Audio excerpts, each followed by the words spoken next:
नमस्कार दर्शक बंधु आपण मन को बहुत बहुत स्वागत आम यूट्यूब चैनल रे। दर्शक बंधु आपण भावुथिबे मु राशन कार्ड रे फिंगरप्रिंट दे ई केवाईसी कर सारलेनी किंतु एठार काहे कि ई केवाईसी सक्सेसफुल देखो नै नॉट वेरीफाई देखौची। तो दर्शक बंधु आपण माने वीडियो टी लास्ट पर देखंतु बुझी परिबे। दर्शक बंधु ये जो एप्लीकेशन आपण देखुचंती मेरा राशन कार्ड ये एप्लीकेशन रोची आम सेंट्रल गवर्नमेंट रो। तो बर्तमान आम राज्य सरकार ई केवाईसी डाटा टी बर्तमान केंद्र सरकार पाखु पठे नांती। जेतेबेले आमर ई केवाईसी डाटा केंद्र सरकार पाखु पठेबे तो एठारे शो करिवो। तो बर्तमान आमर राज्य रे बर्तमान ई केवाईसी चलीची। जेतेबेले ई केवाईसी समस्तंकर सरी जीवो तो तापर जेतेबेले राज्य सरकार केंद्र सरकार पाखु तार डाटाटा जेतेबेले पठेबे तो एठारे ई केवाईसी सक्सेसफुल देखैबो।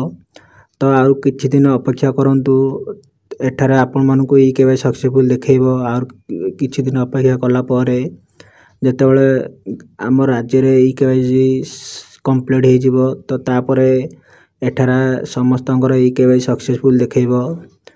तो दर्शक बंधु आशा करछ आपण मन वीडियो टी निश्चित भल लागिथिबो। आपण मन जे आम चैनल नुआ ताले सब्सक्राइब लाइक करियो भूलंतु नै। जय हिंद।